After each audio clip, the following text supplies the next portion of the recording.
Hello అండి, అందరికీ నమస్కారం. Welcome back to our channel ఇట్లు మీ లక్ష్మి శైలజ.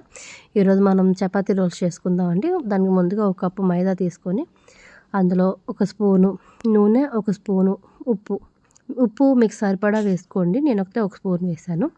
అదంతా బాగా కలుపుకొని తర్వాత మంచినీళ్ళు పోసుకొని అంతా కలిపేలాగా ముద్దగా చేసుకొని కాసేపు మసాజ్ చేసుకోవాలండి. దానికి ఎంత మెత్తగా కలిపితే అంత స్మూత్గా వస్తాయి చపాతీలు. బాగా కలిపేసేసి దాని మీద ఒక తడిగుడ్డ వేసేసి పక్కన పెట్టేసేసుకోవాలి. ఆ తర్వాత పన్నీర్ తీసుకొని దాన్ని మ్యారినేట్ చేసుకోవాలి. దానికి ముందుగా పన్నీర్ చిన్న చిన్న ముక్కలు చేసుకొని ఉప్పు, గరం మసాలా, కొంచెం తందూరి మసాలా వేసాను, బాగుంటుంది టేస్ట్. దానికి తర్వాత కొంచెం చిల్లీ ఫ్లేక్స్ వేసుకోవాలి. 3 స్పూన్లు పెరుగు వేసాను. నేను ఒక ప్యాకెట్ 100 గ్రాములు తీసుకున్నాను పన్నీరు. దానికి సరిపడా 3 స్పూన్లు పెరుగు వేసాను. వేసుకొని కొంచెం స్మూత్గా కలుపుకోవాలి. ఎందుకంటే పన్నీర్ ముక్కలు సాఫ్ట్గా ఉంటాయి కాబట్టి స్మాష్ అయిపోతాయి. కొంచెం స్మూత్గా కలుపుకొని అవి పక్కన పెట్టుకోవాలి. ఆ తర్వాత పొయ్యి మీద కడాయి పెట్టుకొని ఆ పన్నీర్ ముక్కలన్నీ వేసేసుకొని బాగా కలుపుకొని ఎర్రగా వచ్చే వరకు వేయించుకోవాలి. అవి మధ్య మధ్యలో కలుపుతూ ఉండాలండి. హై ఫ్లేమ్లో పెట్టద్దు, కొంచెం మీడియం ఫ్లేమ్లో పెట్టి మధ్య మధ్యలో కలుపుతూ ఉండండి. ఈలోపు చపాతీ పిండిని తీసుకొని చిన్న చిన్న ముక్కలుగా చేసుకొని కట్ చేసి ముద్దలు చేసుకొని వాటిని చపాతీలుగా రుద్దుకోవాలి. ఈ లోపల పన్నీరు అనేది వేగుతూ ఉంటుంది కాబట్టి మనం ఈ లోపల ఈ ప్రాసెస్ చేసుకుందాము. చిన్న చిన్న ఉండలుగా చేసుకొని చక్కగా రౌండ్ చేసుకొని చపాతీలు చేసుకోవాలి. పన్నీర్ ఒకసారి చూద్దాము. ఈ రకంగా చక్కగా వేగింటుంది. వేగిన తర్వాత చపాతీలు అన్నీ చేసి అన్నీ రెడీ చేసి పెట్టుకుందాము. చపాతీలు ఎంత పలుచగా వీలైతే అంత పలుచగా చేసుకోండి. అప్పుడు రోల్స్ చాలా బాగుంటాయి తినడానికి కూడా, పిల్లలకు కూడా తినడానికి నవలడానికి ఈజీగా ఉంటాయి. చక్కగా పలుచగా చేసుకోండి, బాగుంటుంది.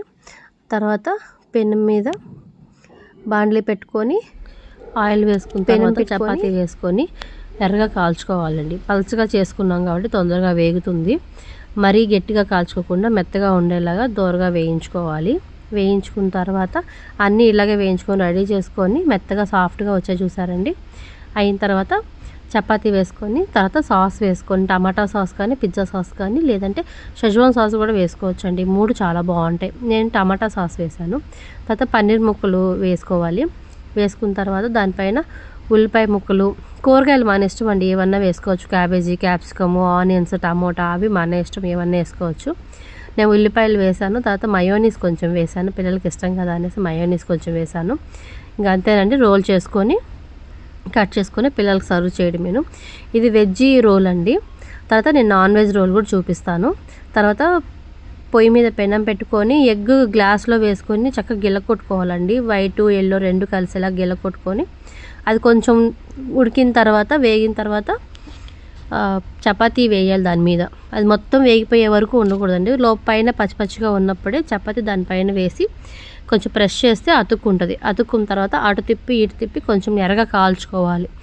ఆయిల్ కొంచెం వేసుకొని ఎర్రగా కాలిన తర్వాత దాన్ని తీసుకొని మళ్ళీ సేమ్ ప్లేట్లో పెట్టుకొని సాస్ వేసుకొని టమాటా సాస్, తర్వాత మయోనీస్ ఇవి కూడా 2 వేసిన తర్వాత సేమ్ ప్రాసెస్ అండి. మయోనీస్ వేసి మొత్తం స్ప్రెడ్ చేసిన తర్వాత ఆనియన్స్, పన్నీర్ ముక్కలు ఇవన్నీ వేసుకుని రోల్ చేసుకోవాలండి.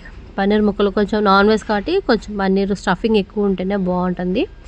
వేసుకొని చక్కగా రోల్ చేసుకొని కింద స్టఫింగ్ పడిపోకుండా బటర్ పేపర్తో ర్యాప్ చేసుకుంటే కింద పడకుండా తినడానికి కూడా ఈజీగా ఉంటుందండి. చూసారు కదండి, veg rolls, non veg roles.